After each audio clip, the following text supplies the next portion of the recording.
When I was asked to speak on behalf of Community Access, I felt immediately connected to the work they do. But then when I came here and started talking to some of the people they've helped and learned about the ways in which people are transformed, I was actually really pretty blown away. Being raised here in New York, as kids we're taught to avert our eyes, to look away from that homeless person sleeping in a subway car or that passerby struggling with mental illness. But the thing is, as we grow up, we continue to look away. Of course, the irony is that all of us know someone who's been affected with some kind of psychiatric problem, but we still collectively look away. Right now, I want you to look and listen. These are the stories of the people who know best about what Community Access does. Finding that I was homeless, it was about 60 women, and we were all in one room, and they didn't have beds. I was in Park Avenue Women's Shelter, and I was there for 16 months. Then the opportunity came for a Community Access Apartment, so I haven't been here quite a year.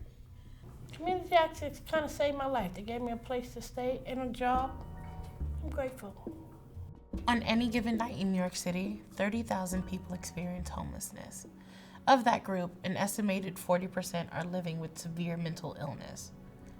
Since 1974, Community Access has been transforming people's lives by providing housing, education, recovery, and learning opportunities for many of New York City's most vulnerable people.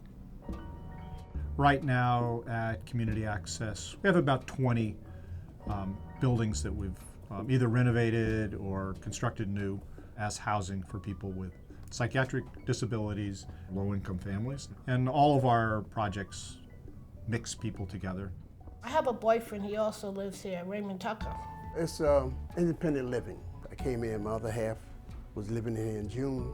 He kept me going. He's like my support team, I'm his support team.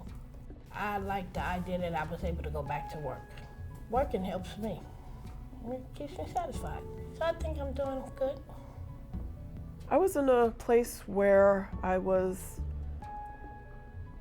sad and hopeless. The first time I was in Community Access, I was very happy. They're all like family to me. Every case manager I've ever had. Anything you need, all your goals, they would help you with that. The transition from transitional housing to independent living is easy as pie. It was great. I am so happy. I know it sounds funny, people are upset to pay bills, but I'm happy that I have a place where I can pay my bills. One of the challenges that we face in this work is that people have been in institutions and been in places for years and years where the only conversation is about what their diagnosis is and what their medications are. So to get people even to think about themselves differently is one of the first hurdles that we have. And by hiring consumers themselves to work in jobs here, is you try to change that dialogue about what people are interested in, what their lives were like before, what the potential is for them to change their situation and begin to move beyond the mental health system and take on a whole new set of connections, new friends, new activities that are maybe a restoration of what they had before, or maybe something completely new. I love being here. I love coming here every single day because I am with people who never had an opportunity to voice what life is living with a mental illness so that they can communicate what they're going through. Because I think really art is about communication, and if you can give people the tools to communicate effectively what they're going through, then people can better understand who they are. It's not just we have workshops, 10 workshops a week, but I also help them enter contests, go to galleries, build a portfolio. Whatever they need, I'm here to help them. It's really exciting, very exciting. One of our programs is to help people adopt pets. A person becomes a pet owner, which becomes a defining characteristic, and then they start connecting with other people who are pet owners. Community Access has always believed in this one simple fact. When people are given the opportunity to learn and tap into their own innate abilities, a powerful transformation is triggered that benefits the individuals, their community, and society as a whole. East Village Access is a new classroom-based center where people can learn skills, make friends, identify their strengths, and reach their full potential in life. They're really on to what mental illness causes in your life. And the classes and the groups we have really focus on that, you know. It's really good to have others around you when you see they have similar problems and similar reactions to things. Feel like part of the world. All the classes that you take in the groups are pointed at what you want. I could see myself working at something, at a volunteer job, or maybe helping out in a food pantry or in a soup kitchen or something like that. I can't work under any pressure anymore, but I can still do something. Located in Harlem, Howie the Heart Peer Advocacy and Training Center opens the future to people who fear they might never have one.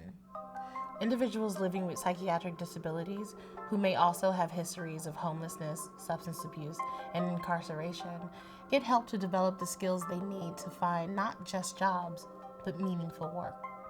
Howie the Heart, he believed that people should be able to do what they had inside them to do their potential, not to be limited by their diagnosis, and not to be medicated to the point of comatose. That's not a very quality life. And so he believed in the human spirit and what they can do. When I was first diagnosed, I was led to believe that, this is what I gotta do. Take my medication, go home, come back, see the doctor. Okay, let's get another refill. You okay? No symptoms of suicide or depression. I felt like there was no hope. Here I am gonna be in and out of the hospitals for the rest of my life.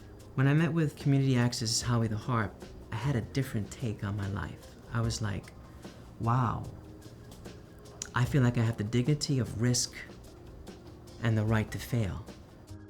I wanted to start something and actually finish it for once in my life. And that was the attitude that I came with when I attended Howie the Heart. It's a very rigorous program. For a lot of my classmates, it was the first time that they had stepped into a classroom in a very, very long time.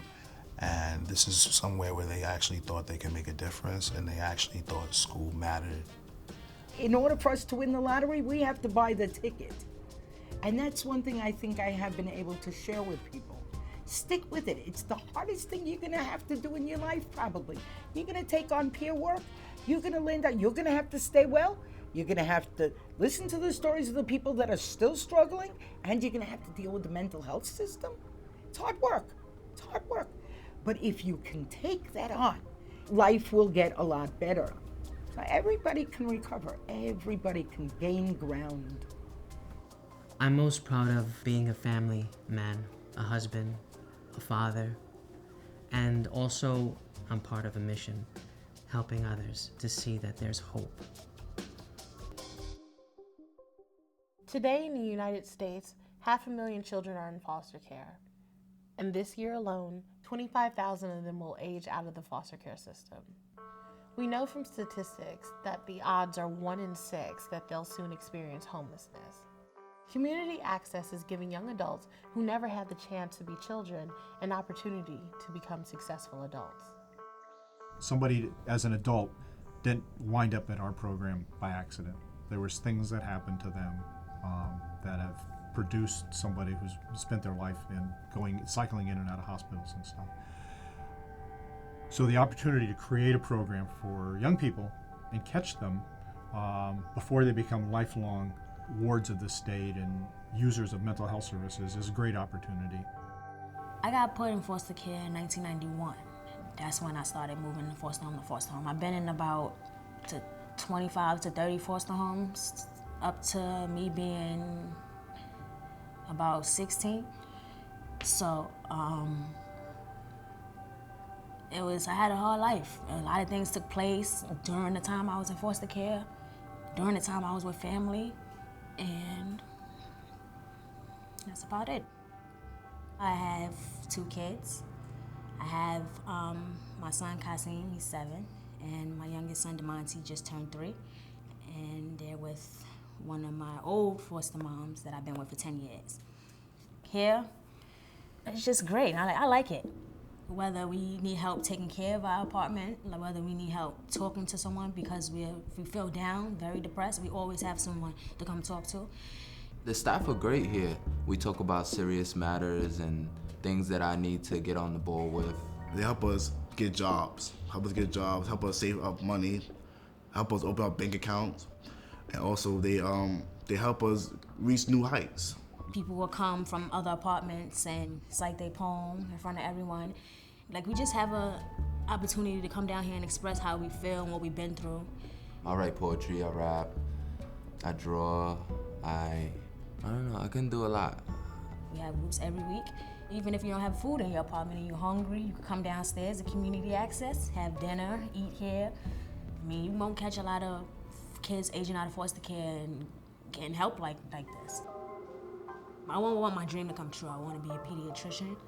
I would want my kids to be in good schools. And when I look at myself in a couple of years, having my own big apartment, having my kids, I would, let me get a minute.